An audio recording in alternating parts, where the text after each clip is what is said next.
वर्णानाम् अर्थसंघानां रसानां छन्दसामपि मंगलानां च कर्तारौ वंदे वाणी विनायकौ। नमामि सद्गुरुं शान्तं सच्चिदानंद विग्रहं पूर्णब्रह्म परानंदम ईशम् आनंदवल्लभं।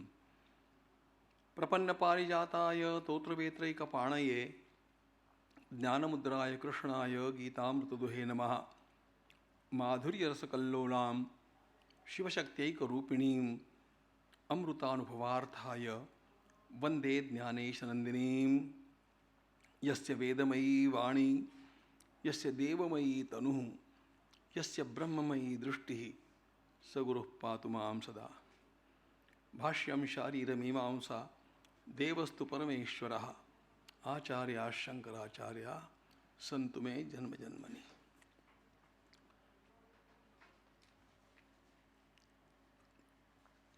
मैं तो केवल यहाँ पर पूज्य महाराज श्री के चरणों में प्रणाम निवेदन करने के लिए आया आ ही गया हूँ, तो आपकी आज्ञा का पालन करते हुए कुछ विचार भी जिस विषय को लेकर के यहाँ पर चर्चा चली है उस विषय में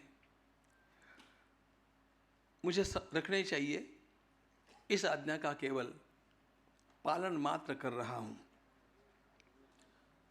बहुत आनंद की बात है कि यहाँ पर मृत्युंजयत्व का विचार चल रहा है। वैसे हमारी मुख्य परंपरा तो मृत्युंजयों की ही परंपरा रही है। भारतीय संस्कृति जो मूलतः वैदिक संस्कृति है उसका आया था, तो सुंदर विषय चल रहा था। परमात्मा ने विश्व किस लिए निर्माण किया? लोकवत्तु लीला कैवल्यम, यह केवल उसकी क्रीड़ा है।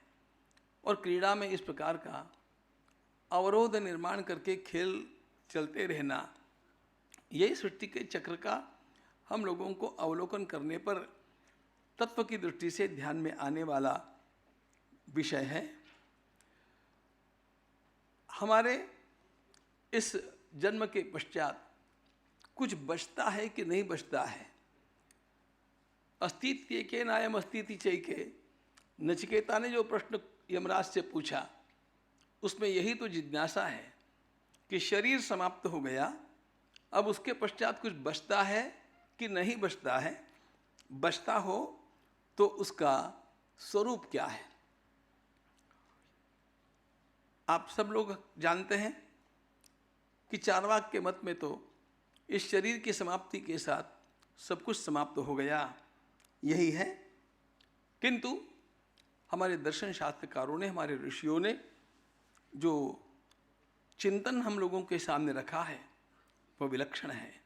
और ये शरीर एक नहीं, ऐसे कितने ही शरीर आए और चले गए, लेकिन उसके भीतर का जो तत्व है वह सनातन तत्व है। अच्छेद्योयमदाह्योयम अक्लेद्योशोष्येव च नित्यः सर्वगतः स्थाणुः अचलोयम सनातनः। उस सनातन तत्व को जानने के लिए ही यह मानव जन्म प्राप्त हुआ है। जिन लोगों ने उस सनातन तत्व को जान लिया उनके लिए न जन्म है, न मृत्यु है, न पुनर्जन्म है।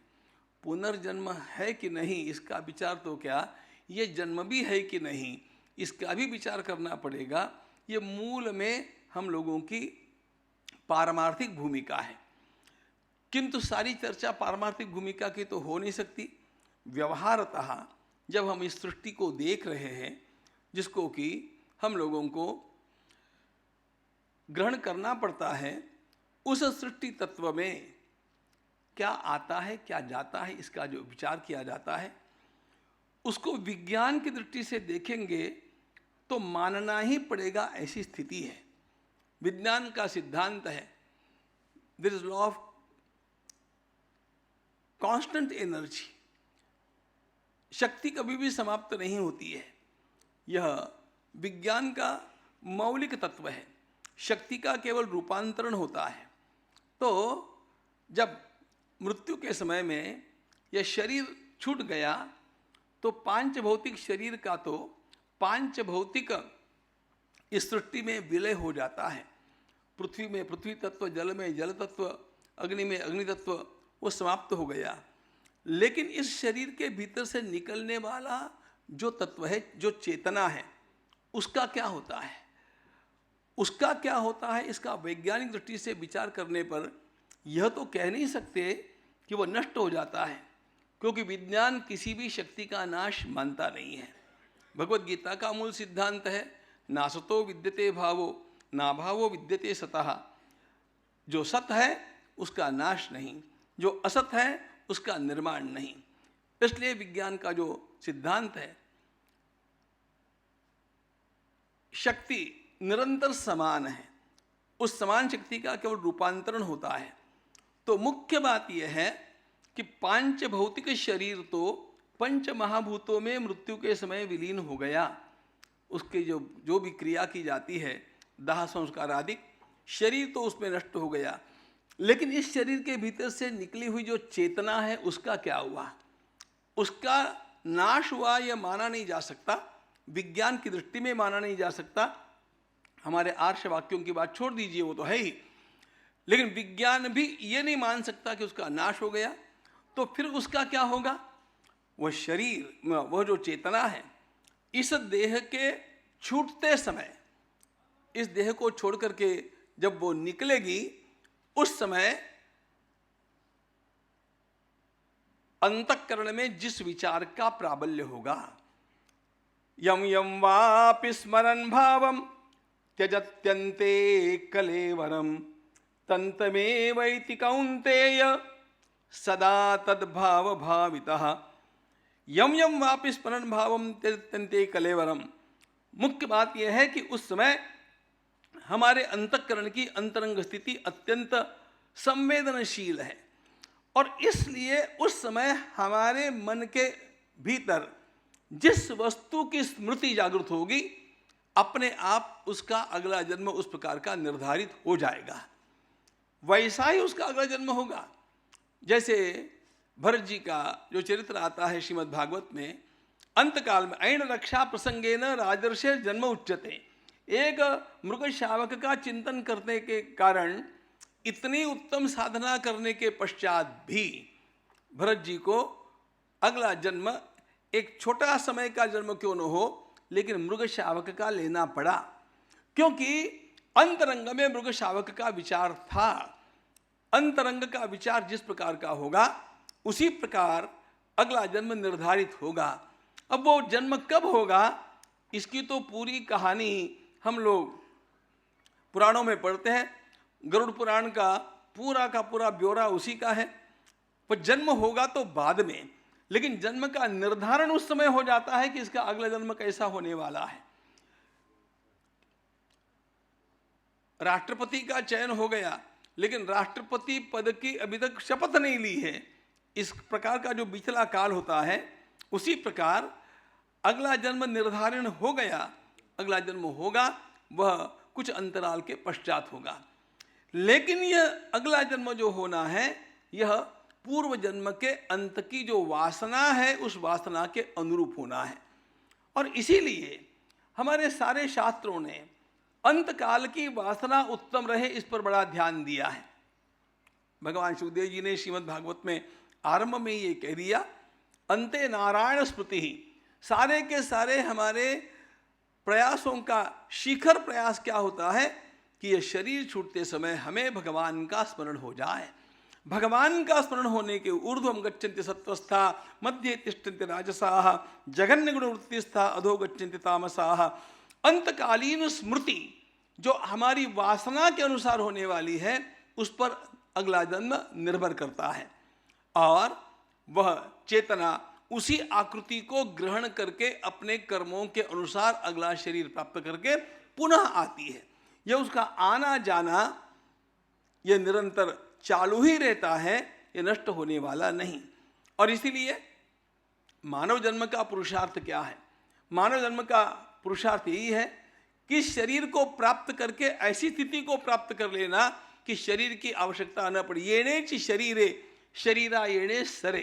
ज्ञानेश्वर महाराज कहते हैं इस शरीर का ऐसा उपयोग कर लेना चाहिए कि पुनः नश्वर शरीर हम लोगों को प्राप्त न हो, हम लोग उस आनंदमय अवस्था में रहें। अब वह आनंदमय अवस्था भी कैसी है? वह वास्तव में शून्य की अवस्था नहीं है, वह सच्चिदानंदत्व की अवस्था है। क्योंकि अंतिम अनुभूति इस मानव शरीर के रहते हुए कौन सी होनी चाहिए?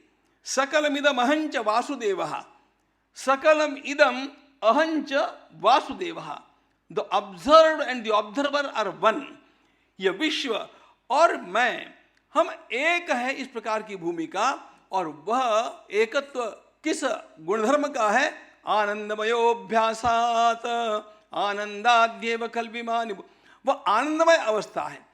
मनुष्य का जन्म प्राप्त हुआ उस आनंदमय अवस्था को प्राप्त करने के लिए हुआ, और जिसने उस आनंदमय अवस्था की अनुभूति अपने भीतर कर ली, इस देह के रहते हुए कर ली, अरे इस जन्म में ही वह परमात्मा स्वरूप हो जाता है, तो मृत्यु के पश्चात की बात क्या करना, अगले जन्म की बात क्या करना। लेकिन अगला जन्म ऐसे लोगों का जो होता है, देखो एक सामान्य वासनाग्रस्त व्यक्ति का होने वाला अगला जन्म ये दूसरा स्तर है, और जो सिद्ध महात्मा हो गए उनको प्राप्त होने वाला, भगवद इच्छा से प्राप्त होने वाला पुनर्जन्म एक दूसरी बात है। और इस प्रकार के जन्म का कोई निषेध, क्योंकि हमारा अंतिम सिद्धांत भगवत भक्ति है, ध्यान रखना। मुक्ताः अपि लीलया विग्रहं कृत्वा भजन्ते, भगवान आचार्य का यह पंक्ति है।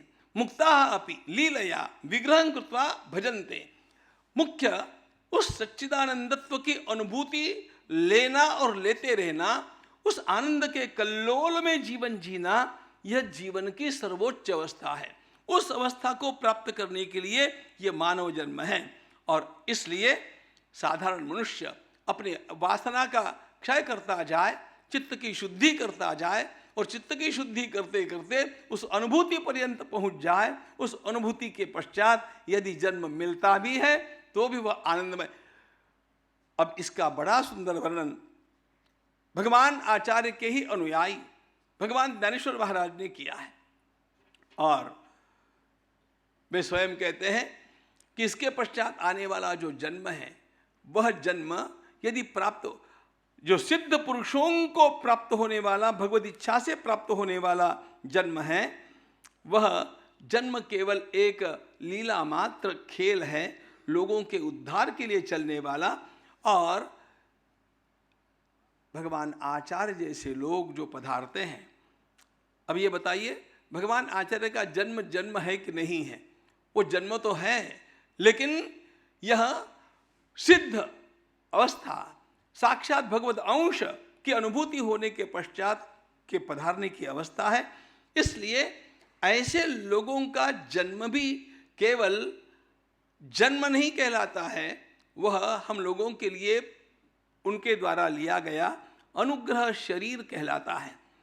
और इस प्रकार के सत्पुरुषों के, महापुरुषों के जो देवकल्प हो गए, उनके आगमन की बात, यह तो उस कोटि की बात है। सामान्य व्यक्ति जब उस अवस्था तक पहुंच जाए, उस अवस्था की अनुभूति इस देह के रहते हुए कर ले,